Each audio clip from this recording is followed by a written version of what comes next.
right, ladies and gentlemen, welcome to another episode of Vinny Presents. Today we have actress, director, wonderful human being, Toni Vitale. Toni, how are you today? I'm doing excellent today. Thank you very much. Great. Just excited to finally be here after we've rescheduled a few times. Well, look, very flexible around here, so we appreciate you being here, and I'm sure our guests will be very excited to hear all about you. So, without further ado, tell us a little bit about yourself. I'm first and foremost an actor. I started out in my teens. I just thought maybe acting was something I wanted to dabble in, and my parents would always ask me, "Hey, you want to be on TV?" And I guess that kind of like stuck in my head, and I would mimic all the soap opera stars on television, and I would wear my mother's heels and just walk around with a notebook and just kind of act out the scenes I would watch on the soap operas. And so I guess from there, it really kind of stuck with me, and I decided to start taking some acting classes. And yeah, and I started out at Weiss Barron Studios many years ago, and I just kept doing showcases, and then I finally started getting my start into film and never television at the time. It was really mostly just some short films and short clips and stuff. But then I decided that I really wanted to go the distance with the training, and I was introduced to the Meisner technique, the Sanford Meisner's technique. And what I found interesting at the time was someone had mentioned it to me, and I had wrote it on a piece of paper. And for some weird reason, that piece of paper kept trickling into my skirt, my jeans, and like everywhere I was, and I just kept coming up with that name. And then I just said, you know what, I'm going to just enroll myself in a Meisner class. So I went to William Esper Studios, which was an amazing place to start for Meisner because they have a really strict program there. And then it just stuck with me, and I still to this day study Meisner. And from there, I really wanted to do film and television, and that's where I was at. But as we all know, it's a very hard, challenging business, and I kept sticking with it. I took class after class, and I was, had agents and, pursuing the craft.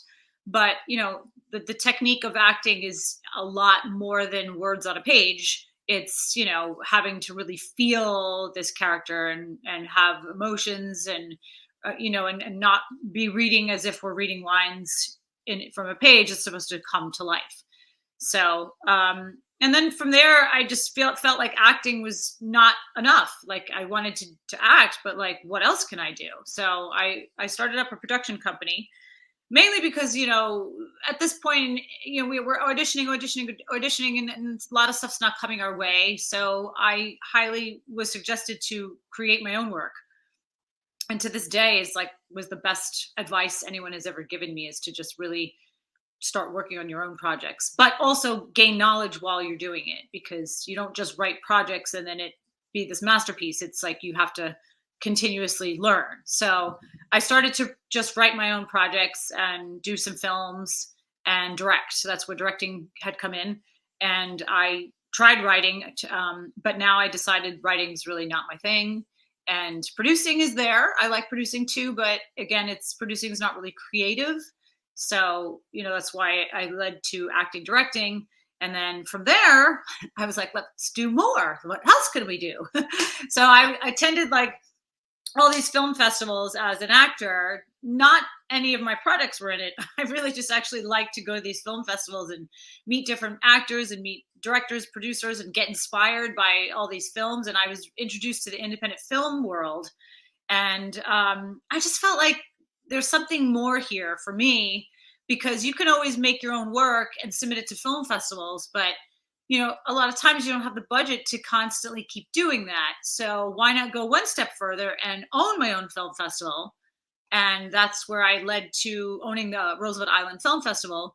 And that was about 5 years ago. We were delayed about a year from COVID and everything, and from there, it's just now it's in a new place for me, because I have all these colors in my life of all this stuff that I really love to do. And I don't ever want to let anything go. I want to actually fill my life with the things that I love most. So So currently, right now, I act, I direct, and I do a little producing, and I own a film festival, and that's coming up in June.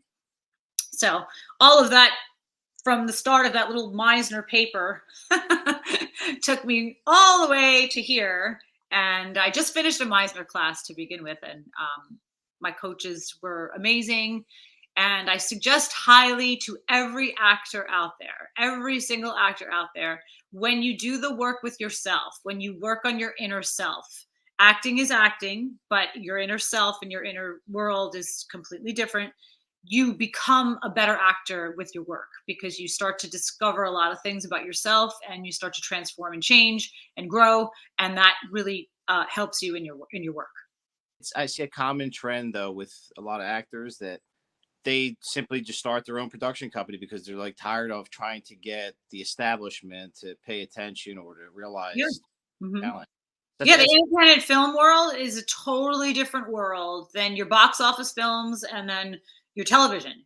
I mean, these are independent films that are like in festivals, and some of them have different quality, and so that's why I always do these workshops, which I'll be doing this year as well, to try to help filmmakers understand, like, because a lot of filmmakers think they know and then they don't. So it's just important to know that the factors of what film festivals look for. Like, what is it that you can create in a short film? Because a short film is not just a short feature. It's has to be more creative than that in order for it to really shine some light into festivals, because you're spending all this money to submit to festivals, but you're going to get denied from a lot, because everybody has different requirements. And it's also about the area of, or the type of film festival that you're submitting to. So these workshops really are really important. And it is true, most filmmakers do. And you always start off at the doing something very simple, and it's probably not that good. And like, about 5 years in, you're going to be like, oh god, I would never show that to anyone. Because it was your first project, unless you did all the homework beforehand to make that film, and then you did a film. So I just had a filmmaker from Portugal, who he's been in the business for many many years, and did this television show. But his first film that he did was just outstanding, But then again, he had the experience. But so yeah, so like what you were saying is, yeah, they do go in that direction. And a lot of actors don't know about the independent film world, that it's just really huge, because they're always looking to do television co-stars, guest star roles and stuff. So what I like about the independent scene is that you're more liberated. You could do more things, especially if you're a filmmaker or even if you're an actor. There's a big community. It's a huge community. And I said this on another podcast that I get a little bit tired of seeing mainstream Hollywood continually put out rehashed, repurposed things from like the 80s and 90s that are just they don't even live up to their original status, So I just get tired of seeing that because everything's very commercialized, and even people in the business have said that. I mean, I just Mhm. watched an interview with Spielberg as well as Coppola, and they said the same thing pretty much, that we have to rely on independent filmmakers, independent actors, and people that have talent to really guide the future, because mainstream Hollywood is just it's all commercial, trying to pay their debts, as they say. Well, it's also because of that's what society will watch. So a lot of the box office films are very generic films that most of society will watch. Like, so and we've had this conversation with like some amazing artists about how there's a percentage of us that are in a different area, and we don't ever want to go and follow the crowd because we're not there, and I just don't want to produce something like that. So yeah. Yeah, and kudos for you for doing that, and actually put together your own film festival. It's a pretty huge accomplishment. Yeah. Uh, and you said something that struck me too, as far as movies that don't make you think, and I don't like that. That's it doesn't really give a lot of value to me particularly. Like, I like movies where it's the nuances, it's the little things that you may not notice. You have to watch the movie maybe 3, 4, 5 times before you notice these Right. little these little things that are thrown in there. And then there's like things like almost like poetic undertones or mythology or things that are thrown in there that make it a very complex story. Mhm. I'm from the school of Joseph Campbell. I enjoy that. I wrote a couple screenplays. I'm actually working on one now, and I like the nuance. I like that you don't catch it at first, but you have to revisit it. I think that's part of the art or the value. Yeah, and like so, it's the writing, it's the acting, it's the writing, it's the story, and it's how it's told. It's all of it together. But I can't tell you how many times now. It's strange because I know a lot of people are streaming on all these platforms now. But I've been finding it really hard to find stuff to watch because I'm just like I start it and like maybe a quarter in somewhere it went wrong, the story, or the actor was just not believable, or something changed and it just kind of drew my attention. Maybe not the average viewer, but as a filmmaker, we look for these things as this flow. And if my flow is thrown off, my attention went somewhere else, it means I'm not interested in it anymore and I won't go back to it. And I'm finding a lot of that now. I agree. I watched the movie that it's from. I'm not going to mention it because I don't want to, disrespect the Of creator. course. Yeah. I I watched it for years. This was back in mid, which for me was one of the best decades for movies. But it's from the mid '80s, and I always enjoyed it growing up. And I watched it so many times that I can't remember. But again, another movie that has layers that you don't catch certain things. And I watched it again a few weeks ago, and I'm like, that dialogue isn't right. I Mhm. noticed that it has two little Italian ladies in it, and they were saying things that would not fit what a little old Italian lady would say. So, Right. and this was a major budget movie, big Hollywood, and yet there were still, there's still mistakes made, still errors. But that's true with a lot of movies. Yeah, I just saw this television series about it was one of a cop show, and I enjoyed it. But then I started to notice the way the writing was, and they were just outside the doctor's office talking about what had happened to the guy.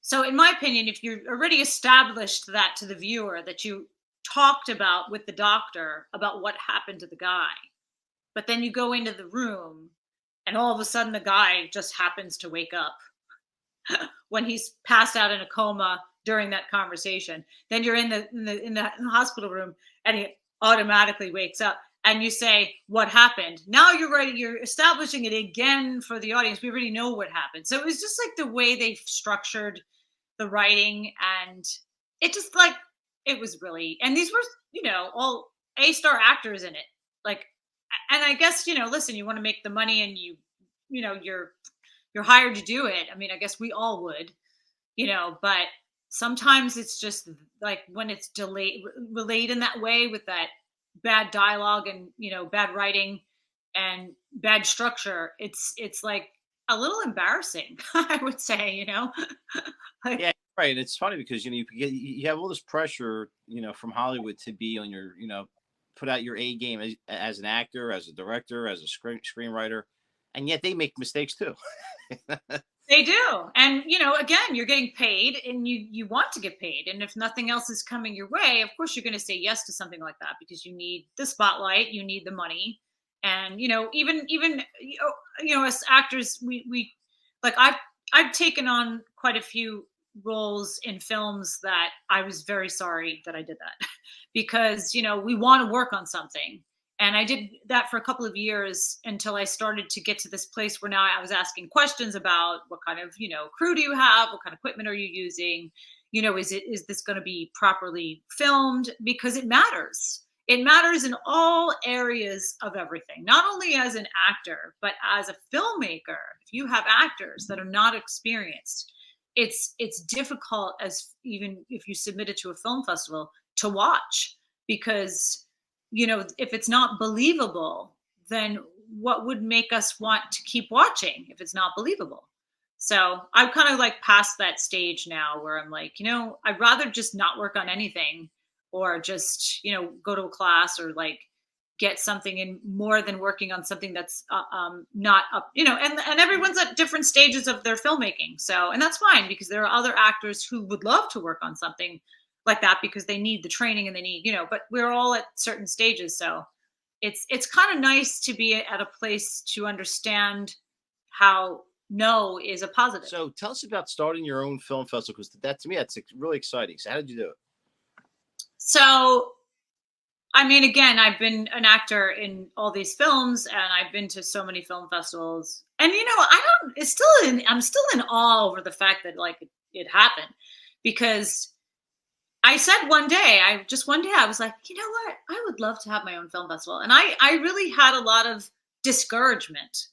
Someone was like, "Oh, it's so hard and it's a lot of work," and I felt like that was a challenge. Are you challenging me? Because I know that I can do hard work, but so I